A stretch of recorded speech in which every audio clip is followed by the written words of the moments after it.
Hi, my name is Allie Jade.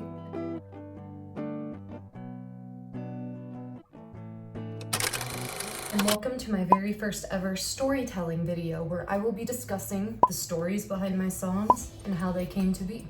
So if you don't know me, I'm a multi-instrumentalist singer, songwriter, producer from Michigan. I released my very first song called Think of Me 5 years ago this spring. Summertime in a slow life, but you're still dead inside. This is not going to be a series of me dissecting the ever-loving fuck out of my songs, okay? You can't possibly know everything. There's no way for me to even tell you everything. This is just a little insight of what was going on in my life, or maybe some hidden gems in the song that you never noticed, or maybe you did notice but you didn't know what they were. Well, you're gonna know now. So the moment that I release these songs out into the world, they're no longer just my story. They become your story. I still want these songs to be yours. With that being said, let's get into it. Where she went, she's gone out of her head. Hope she's having fun wherever she is. My background,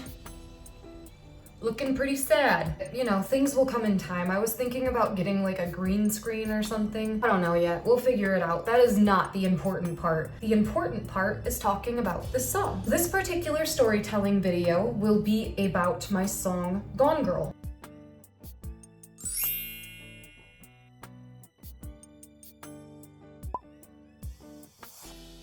That was my 28th birthday. The timing was just right on that and was edging so close to my birthday that I was just like, fuck it, why not? Why not release it on my birthday? So Gone Girl originally came to me in late summer of 2022. I got done playing a gig. I loaded my music equipment up back into my car. I just did not feel good about myself at all. I was disappointed with how the gig went. I felt exhausted and lost. It's just a weird time of year in northern Michigan where there weren't really many people going out anymore. Like, I don't know what it's like in other places around the world, but here in the Midwest, we have some pretty dead seasons. So I happened to have played on a night where there weren't very many people there.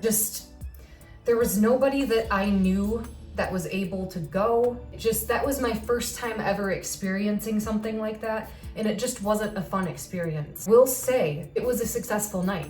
I showed up to the gig, I did what I loved, and I got paid for it.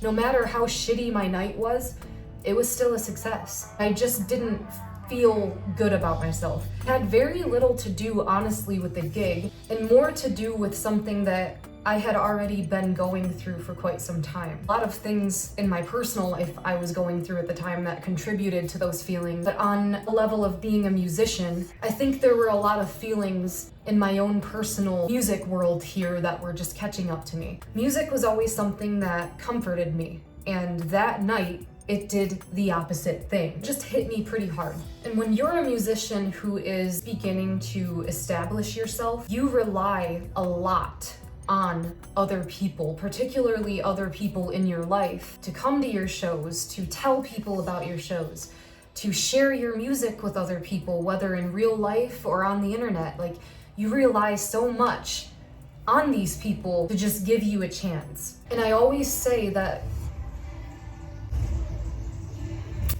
just another motorcycle only happens every 5 minutes downtown here. I always say that the easiest part of all of this shit for me is making the music. The hardest part is promoting yourself and getting people to give you a chance. That is the hardest part. Because as sad as it is to say, one of the humbling experiences that I went through since releasing my first song 5 years ago is realizing that honestly, most people don't give a fuck unless you're already famous. You're in the mainstream. Like, once people start seeing you take off, they start taking you more seriously. That fucked me up because it's like, wait a whole ass minute. I am an artist, whether I have $0 in my bank account or $1 million. I am an artist, no matter what. So the fact that I have to have all of these fancy things in high numbers in order for some of the population to take me seriously is just another thing in this world that proves how shallow it is. I'm always gonna do this. I'm not just doing this for fame. If I was, I'm pretty sure I would have fucking given up a while ago now. I will always do this. I don't care if I'm in the same exact spot right now, 10 years from now. I will always do this. But I have a pretty good feeling that my time is coming. First words that came to me were, another day with no end, but it's me that never ends. The first part that came to me, but it didn't come to me in that exact way. I will show you. Sorry, I'm like... Here's a note from that night. Another day with no end, there I go, blaming the day again. It's me that has no end. Me that has no end. So as you can see, I changed the lyrics around to make it fit better into the song and to make it sound better. Sometimes when lyrics come to me, they come to me exactly how they are, and they stay that way. But there's other times where I have lyrics come to me, then when I go to actually record the song, I have to kind of change the words around a bit, you know, add some words in, take some words out, swap the words around to just make it fit into the song and to make it fit around the other lyrics. That's one of my favorite parts about making my music is it feels like a puzzle. It feels like a musical puzzle that only I can solve because it's my song. It's just a magical experience. It's absolutely magical. It feels almost like meditative. When I'm making music, I am 100% fully immersed in the moment. I'm not thinking of anything else for a change. I'm just in the moment and enjoying my life. Even if I'm making a song about the hardest thing that I've ever been through in my life, it still has that effect on me. And that is one of the many reasons why I do what I do. Next lines that started coming to me, the heartstrings are getting thin and those ones can't be changed. See, that part right there, I never put in the song. I do think I plan to do something with those lines eventually. It's just gonna have to be done in a clever way. We'll see if I can do that. The second part, I'm sure I'll be back again someday. I hope I'm just having fun wherever I'm at. That's one of the lyrics, it's just put differently. I changed it around in the song. It's exactly how I felt that night. I wrote that almost immediately after the gig. That's how I felt. I felt like I was physically here, mentally I was elsewhere. I didn't know where the person I knew myself to be had went, which very much showed through my actions in the coming months. Not gonna get into detail, but everything about me seemed so much different, and I then started to look at myself as almost another being entirely, in a fictional story kind of sense. I had no idea where I went, where she went. Hope she was having fun and enjoying herself wherever she was, and I look forward to her return. Still feel like that, but I don't know if you watched the intros I made. I posted them on my Instagram. Here, I'll play one real quick. Hello? She's good, she's gone again. Wonder this time where she went. She's gone out of her head. Hope she's having fun wherever she is. Well, I'm back. That's exactly it. For context, that's my Gone Girl music video, and that's me a year later, now, the other day, talking to myself on the phone, but I'm letting everybody know that I'm back. And that's how I feel. I am back. I feel like I'm finding myself again after a really another rough moment in my life. That's never happened. Well, you can hardly even notice it.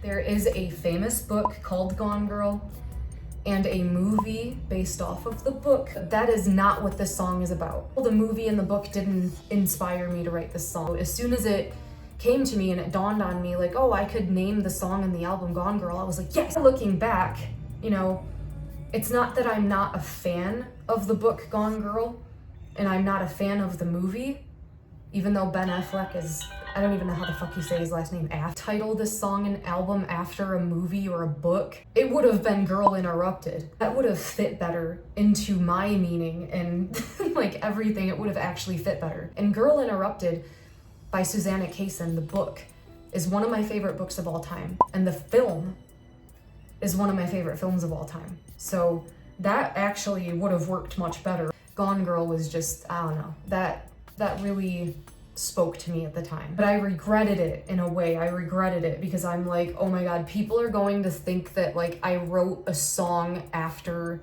the movie. And I didn't. Like, I fucking didn't. But if that's what you want it to be about, it does work. So if we're gonna talk about things that kind of helped me to write this song, and it's not that I wrote the song about this in particular, but that summer, I didn't do shit that summer. Like, I just spent all summer sitting inside watching TV by myself. I was living at a place at the time where I was isolated. I wasn't really seeing many people. I would get home, I'd just be alone all day and all night. And because when I was a teenager, I was in a relationship, I missed out on a lot of the shows that were new and popular on TV at that time. Like, I knew everybody was watching them. I would see people posting on their Facebook, like, new episode, I'm watching Vampire Diaries season finale. I was so caught up on shit that I shouldn't have even cared about that I wasn't doing that. So I decided that that was my time, a little makeup time, if you will, kind of relive my teen years and enjoy what I should have been enjoying as a teen. I binged all of Vampire Diaries, finished that, loved every fucking second of it. Every fucking second of it. I love that show. Wasn't a big fan of the ending, or, you know, we'll save that video for a different day. It was a great show, and then once I got finished with Vampire Diaries, I was like, okay, what am I gonna start next? Pretty Little Liars. Wrote this song about a personal experience, but the fact that I was already feeling this way inside, and then I started Pretty Little Liars, there were so many parallels that I was like, it helped me to come up with more lines for the song. Here's the thing, when it came to the concept of Gone Girl, not only did I feel lost inside, like I had gone missing, I've also always had a fascination with stories about missing people. Where are they? Are they still alive? Did they leave on purpose? Do they want to be found? Did they start a new life? Were they hurt? If they were taken or harmed, what were their last thoughts? There is so much mystery there that I can't help but wonder. I've always had a naturally investigative nature about myself, and I am a big fan of anything mystery. Anything that has a good mystery, I am just, yes. With Pretty Little Liars, that was mostly the premise. Girl goes missing. Is she dead? Is she alive? So many clues to follow. And because she was missing, most of her storyline in the beginning was just everyone's memories of her or stories about her, which almost made her even more mysterious and intriguing because you still aren't quite getting the real person or the full story. Aside from Allison's problematic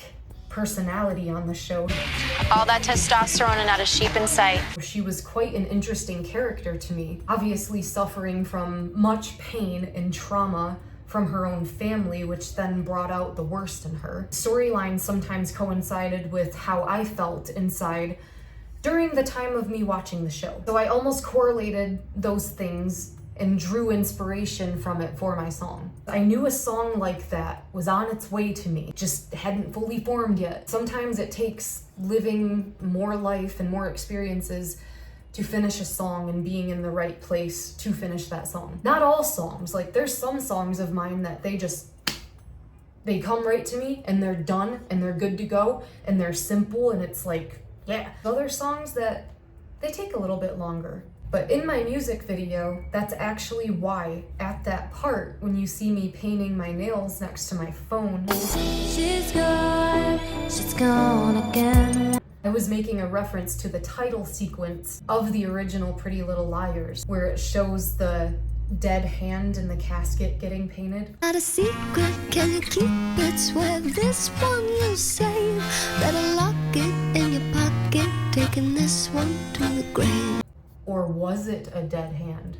I was also making it a double meaning where it's like, I'm a girl in my bedroom in the 90s, painting my nails, waiting for a phone call, reading my magazine. Like, I was trying to make it a 90s themed video, which I forgot to take my fucking smartwatch off at a few parts, so did great there. I noticed that, like, actually in the middle of me recording the video, I was like, oh shit, I forgot to take my smartwatch off. And then I thought to myself, am I gonna redo it? Nah. Because fuck it. And all of my music videos right now, by the way, are homemade. So if you watch them and you think that they're shit and that they don't make any sense, so do I. I'm just kidding. I actually really don't think that they're shit. And I actually really don't think that they don't make any sense. I just think that the things that I create have a lot of layers to them and it's open to interpretation. But at the same time though, I don't have enough funds to fully execute these ideas the way that I want to sometimes. Like my music, I'm able to create in the way in which I want to some extent, but my music videos, I can't. Like, I do the best I can with what I've got. That's all I can say. And someday it will get better. But for right now, I'm proud of the work that I do. And I know that there's going to come a day where I'm going to look back at those videos and I'm going to be like, you know what? It was all worth it. And that's something I plan to eventually make. I'm sorry, I talk with my hands a lot. You're going to have to get used to it. But that's one thing that I plan to do on this channel soon is I want to make a video where I am formally introducing myself. If I was a smarter person and I actually thought things through like I should, I would have began with a video like that. But I didn't think things through, and I'm not a smart person. Elizabeth, remember, you are a smart, strong, beautiful, independent woman, and you don't need a man to complete you. Thank you. Goodbye. But anyway, there's all the time in the world to make that happen, so I'm not worried about it. I was in such a dark place during the creation of this EP. It was just a lot, you know? It was just like, fucking Christ, man. And it's even worse, too, when you know some of the things that you're going through are your own fault. I'd never really been through that to that extent before, because I've been wronged by a lot of people in my life, but to finally have gotten to a point in my life where I was so out of touch with myself that I wronged someone, it was a lot. I'm gonna play some isolated parts of this song for you, meaning that I'm going to take my recorded track of Gone Girl in my music studio software here, actual track itself, and I'm gonna isolate some guitar parts for you, some vocal, bass part, and a few other parts just to kind of strip down the song for you. Strip down. What should we get started first? Well, I'll get started with the guitar part first because it'll lead me into telling you about this. I wrote Gone Girl, I had the melody in my head of how I wanted it to go. She's gone again. So I knew the melody, but I didn't have a guitar part written yet. As soon as I started recording this song, I'm like, well, I'm gonna need a guitar part. So I picked up my guitar and I fiddled with it for a few seconds, and finally, thank you, motorcycle! This is what came out.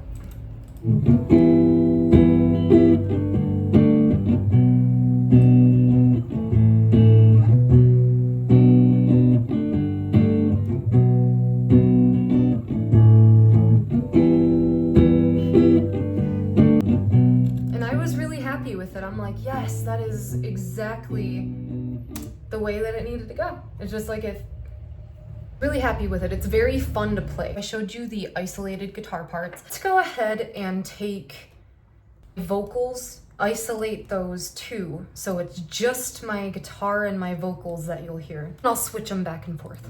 She's gone again. Wonder this time where she went. She's gone out of her head. Hope she's having fun wherever she is. She's gone again. Wonder this time where she went. All right, let's take the guitar out. Hope she's having fun wherever she Just my isolated vocals. Another day with no end, but it's me that never ends, she that never ends. Another day with no friend, but it's me that is no friend, she that is no friend. She's gone again, 'cause so deep now in the wind. So this is my vocal with no effect. Just another case of a girl gone missing. Another day I can't comprehend. Is she alive or dead? She alive or dead? Cause Vegas gone, the money's missing. With an unmade bed and she's been jaded. She's gone again. Wonder this time where she went. So let's just do the bass parts now, isolated.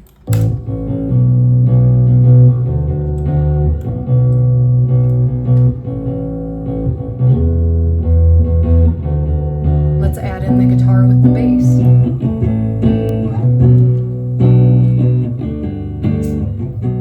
Let's put the percussion in.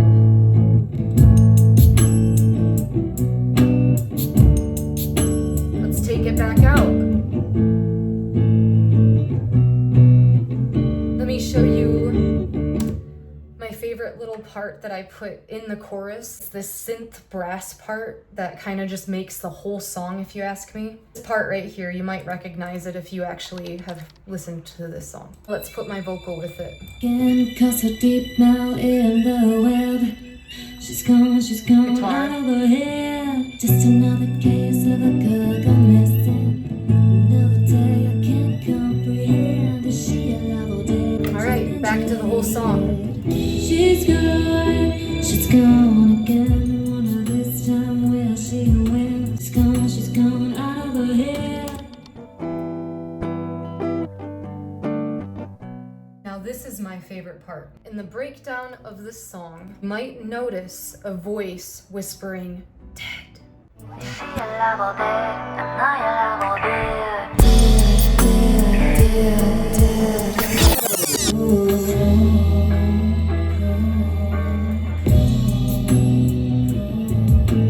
She alive or dead? Am I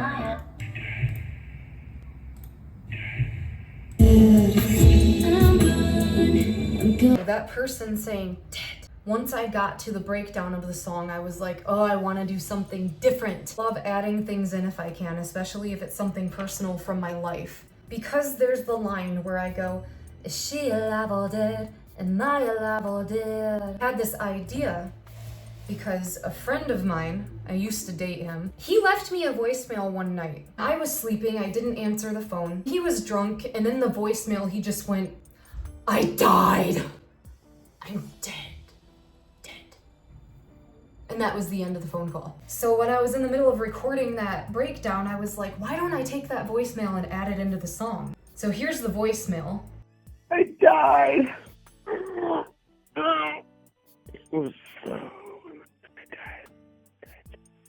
I just held my phone up to my microphone and I recorded that part and I added it in the song. I told him about it and he's like, oh, are you gonna give me royalties? He was just kidding. And it's like, yeah, I'll give you all 0.1 cent. It's like people only do things because they get paid.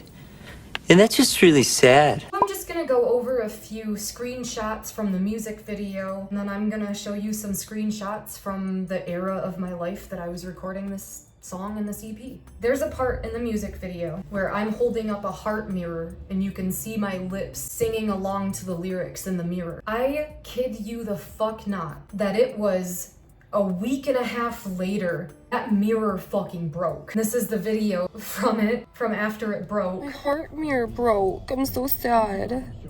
I just used this mirror in the Gone Girl video before it broke, so at least I immortalized it in the music video. That fucking sucks! That was something that I had for so long that I didn't even know where the fuck it came from. Like, do you ever have something that you've just, like, it's been in your possession for such a long time that you're like, I don't even know where the fuck I got this? That was one of those things. And it was something that I didn't ever actually use. It was like a photo prop. It was something that I used for my photography because I take photos too. I plan to make a video about that as well. But anyway, yeah, and it broke and I'm just like, okay, sweet. Oh, and oh my gosh, there is a bar uptown that I don't go to on a regular basis. Once in a blue moon, I like to go up there and have a drink or two. I have a favorite bartender because she mixes the best drinks and she does not skimp. I got a lemon drop martini during this era. I had 4 of those one night. I got wasted. I couldn't even remember getting home. Like, luckily, my mom was with me and she helped me home, but I could barely remember. I'm not the type of person that forgets things, even when I drink. So if I ever drink to the extent that I'm forgetting things, safe to say I'm fucking wasted. And those drinks did me in, but they were delicious, man. Like, that was probably only the second time in my life I've ever been that drunk. Phil, what are you doing here? You're partied out, man. Again. The funny part is that I was so drunk that night when we got home, my mom had to fold out her couch for me because her couch has a bed in it. She had to fold out the couch for me to sleep on it because I couldn't make my fucking ass up the steps. My bedroom's upstairs. Couldn't make it up there. So I had to pass out on the folded out couch. And sometime maybe 2 hours after I passed out, I must have walked back upstairs into my room and gotten in my bed because I woke back up again at like 2 o'clock in the morning.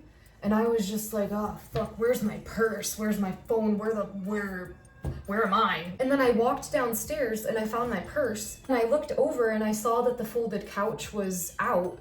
And I thought to myself, I wonder why that's out. How fucking wasted I was. I didn't even remember that the reason that fucking fold-out couch was out was because of me. That's a damn good drink. And this is just a screenshot from my marker board when I was in the middle of recording Gone Girl. It's so satisfying checking off each song as you go.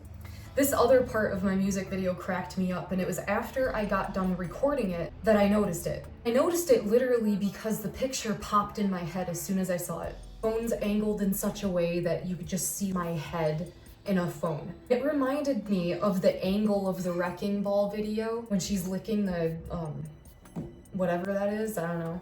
The hammer? What is that? I have to Google it. Wow, I'm really stupid. Wrecking Ball, isn't it a mallet? Oh, it is a hammer. It's just a hammer? Okay. I don't know, I'm not Bob the Builder, fuck. I thought it was a funny comparison. Obviously, I'm not licking the phone. I probably should have, would have gotten more views. Oh, this was a tattoo that I had just gotten at the time. I actually hate it now. It's not that it wasn't done well, just kind of regret getting it. Luckily, tattoo removal exists these days. And this is a picture of me right as soon as I was getting ready to upload the Gone Girl EP on all streaming platforms. A special moment for me, and I had to document it. This was when my brother still lived here. He sent me a text message in the middle of me recording my video. I made spaghetti. If you want some, come get. If not, starve. Oh, this was a very, very fun occurrence in my life. It was like maybe 2 weeks after I got done releasing Gone Girl. Some punk ass kid backed up into my vehicle and I had to get an insurance deductible. I had my check engine light come on and shit. Learn how to fucking drive! These were just my little screen tests that I did before I actually recorded the video. There's me with my kitty cat named Luna. She is the best kitty I could have ever asked for. Oh, this was when Snapchat just had gotten that new AI feature, and I just was like, I love you to it. It was like, I'm glad to hear that, but as a virtual friend, I can't love you back. Like, wow. You're AI, you can do anything, and you can't just say I love you back. Fuck you. I'm gonna pour water on you. These are a few of my props for the Gone Girl video. Here's a journal entry from when I finished watching Pretty Little Liars. Oh, and this is a journal entry from when I saw my friend Shelby. She made me feel so good that day because here in Michigan, marijuana is legal. So you can go and get yourself some recreational marijuana at any time. When I went to go get myself some one day, my friend Shelby was there working. I was getting ready to walk out the door. She just yelled, she's gonna be famous someday. And it just like, it made me feel so good. I'm like, you're so fucking sweet. Oh my God. You can see at the top too, it says Gone Girl, a little tab I had marked for my place. Here's a journal entry from April 12th, 2023, when I started recording Gone Girl for the first time. I started recording my song Gone Girl last weekend, but mostly Monday/Tuesday/. Why can't I fucking talk? Fuck it. Let's move on. I've gotten most of it done. I guess I do just really feel this track. Oh wait, no. It says I guess I am just really feeling this track. God damn. This page right here is the page from when I was recording the song, because you can see there's some stuff that is crossed out right here. There is a part in the song I was gonna originally put in that went, mirror, mirror on the wall, I see no reflection at all, reflection at all. I decided not to keep it because it's like, it was too generic, I don't know. I feel like it's already kind of been said. Where, oh, where will she go with no place to go home? No place to go home. So that one was, I like that one. I should have kept that one. This part in the video where I am reading a magazine, I'm flipping through a magazine. Just 1 second. Because I was trying to make the video look as 90s as possible, it's a 1994 Guitar World magazine, which was released shortly after Kurt Cobain's death. So there's this poster in here of Kurt that has never been taken out, still in great shape. And there's just an entire section about Kurt in here and his impact on the music world and society and just things like that. And somehow I got my hands on this. There was somebody that I knew that was just giving away a stack of magazines that were sitting at their house for many years, or their family's house. But this was actually the page I was open up to. This is actually the page that I was opened up to in the music video. It's one of those pages, if you're familiar, which I'm sure most of you are, but that you would order t-shirts, posters, CDs, what have you not, out of the magazine back in the day. And that's something that was even in my lifetime, because growing up, I loved reading J14 magazine, Tiger Beat, M magazine, 17. That was my shit. Like, there was posters in there that I would hang up all around my walls in my room. There was horoscopes, even though they were shit. And then there was like a little section of ringtones, their flip phones. I miss that era. We maintained such a balance in that era where internet did exist and we could log on it, but we didn't live our lives on it. And it was just, we had such better balance back then. I miss it. I actually plan to make a video about all of my magazines eventually. And this was just when the music video was finally done. People were commenting on it and it just meant a lot to me. What a voice, what a song, this is a hit. Aw, that's so nice. I'm so happy that there's people that enjoy this EP, enjoy this song, enjoy any song of mine. Like, I'm so grateful for that, and I will always appreciate any and all support that I get, because I do all of this by myself and I care about it very much, and I absolutely do not take any support for granted, because nobody is obligated to support you. That's the other thing I was gonna say.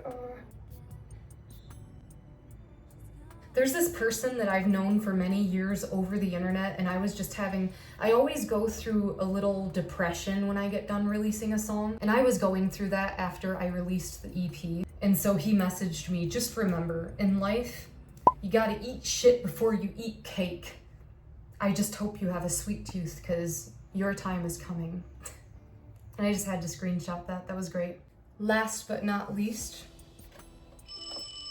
the phone. Now this phone, I did not own this before the video. I had this vision in my mind for the video that I wanted to be on a phone call with myself, telling myself that I'm gone. My other self was going crazy in my room, just trying to stay sane, but not working out so well. Because as you can see in the video, there's a part where I'm like choking myself. That's why I said you have to pay great attention to detail when it comes to my stuff. Even when you're listening to my songs, everything, there are hidden things in these songs that I do on purpose. Because I believe if you make a song right up front, it gets stale too fast. I like to make it a little ambiguous, if you will. I like to make my songs open to interpretation. There's so many different meanings that it could have. When it came to this, I live right in town, so I walked to the local antique shop, actually both of them. The first one I went to had like one of those phones that when you hang it up, it hides the dial pad. And I was like, oh, I'll get that if that's my last resort. I might as well go check the other antique shop first before ultimately making the decision. So I walked to the other antique shop, and when I got there, that's when I found this, because I wanted a phone that showed the dial pad too. Like, I just wanted one of those types of phones, and I'm probably never gonna get rid of this. Even though, obviously, I'm never gonna actually use it. I'm never gonna get rid of it because it has such a special memory now, and It's cute too. And I just miss these times. I miss you. Come back. But anyway, if you enjoyed this video, there are definitely going to be many more coming your way. Next storytelling video going to be on my song, Carry On, Angel's Song. Very, very special meaning behind it. I cannot wait to make the video for that. If you haven't heard my music, I'm Allie Jade on all streaming platforms. You can stream and buy any of my songs at any time, and I would very much appreciate your support. I do have music merch on the way eventually. Limited time, limited funds. It is coming, I promise. If you enjoyed this video, there's plenty more where that came from. Please like and subscribe, and stay tuned for the next one. Until then, quit calling! I'm gone again.